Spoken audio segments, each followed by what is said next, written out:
am I on? Okay. All right. Well, I'm just going to read from the press release that we posted. Some of you may have already seen this on the Winter Carnival Facebook page, but we intend to celebrate the 53rd Winter Carnival, and it's going to be different because of COVID-19.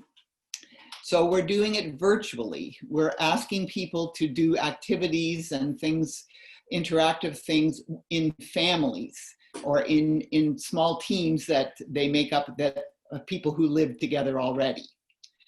So we're going to, one of the key activities is a Winter Carnival scavenger hunt.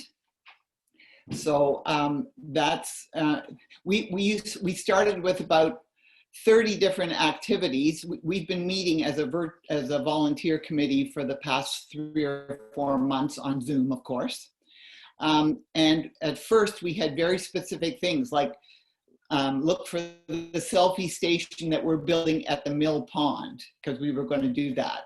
But as COVID got worse and worse, we realized we can't ask people to meet at mill pond. And of course, now we all know the mill pond is cordoned off and you can't even go on the pond because it's not cold enough. So everything that we're encouraging people to do through this scavenger hunt is things they can do in their neighborhood or their backyard. So I'll just read you so you get an idea.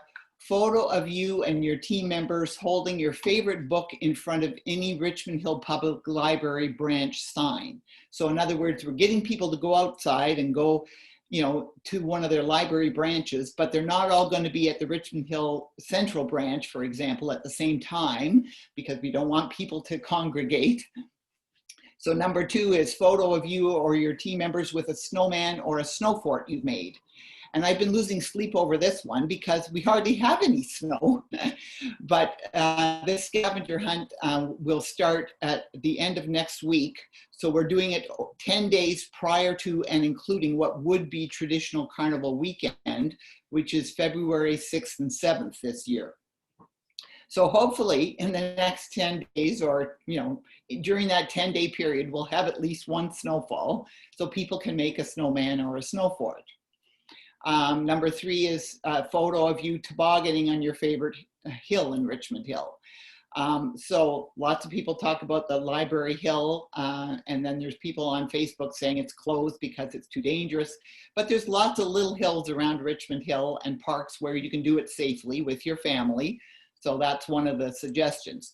So for example, if you were Team Smith and you wanted to do the scavenger hunt, there are 16 challenges right now. You could complete 5 of them and just submit your photos showing that you built a snowman or you went tobogganing, or here's another one, photo of you and your team with your family's bird feeder. So we want to encourage people to do winter activities that are fun and that, you know, they do normally. Photo of a tall stack of snowballs or the biggest icicle you can find. Photo of animal tracks. You'd like that, Marge? So these are things that people can do even if they're not into, you know, typical winter sports. So they will email photos of themselves, and we've said that if you register as a team for this scavenger hunt, you agree to have your photos posted online. So we will post some of these online to encourage other people to get out there and do some of these activities. And some of them are really crazy. Here's one, photo of your hockey or ringette stick balanced on your head. So, you know, it's just a way to, again, get kids and team members who ordinarily would be playing ringette or hockey now. They can't, but at least they can show us their hockey stick or do some trick putting it on their head just to have fun. So that's the scavenger hunt challenge. And we say there are no winners or losers. What we're going to do is all the teams that participate will pull some names from a hat and we'll say, okay, these 3 teams are going to get prize, and they're modest prizes like, you know, Tim Hortons gift certificate, things like that, gift card. So we're working on getting some more prizes. So that's the scavenger hunt. And then the other traditional thing that luckily we can still do is the children's coloring contest. That's been very popular for 50 years with families. And we used to do it through the elementary schools where our volunteers would take the coloring contest forms into the schools and the teachers would put them in the kids' knapsacks and things like that. Well, now, of course, we can't do that, but we will be posting the coloring contest on our Facebook page and our website, and parents can download it and print them out, hopefully, and the kids can color them and then email them back. So that can go ahead pretty much as normal. We'll give prizes for the youngest kids and then the middle school kids. So that will be the same, and they can all be displayed on the website just like they always have been. And other one that I'm really keen on, because this COVID-19 has hurt high school students as well, because they can't do their volunteer hours. They can't go to the hospitals. They can't the historical society, you know, all the places where they normally would get volunteer hours. So we're going to be publicizing a call for high school students to do a short video commercial. Basically, it's an ad for Winter Carnival, 1 to 3 minutes long. And it's just promoting Winter Carnival. It's going to help keep the message alive. We're going to post all the videos online so people can admire them. They can interview a longtime volunteer. They can talk to their own family members and do a video about their family's favorite carnival memories. They can recreate the pancake breakfast in their own home. On a Sunday morning, they can show us their pancake breakfast, because that's another big activity that the Winter Carnival used to do that, of course, now we can't.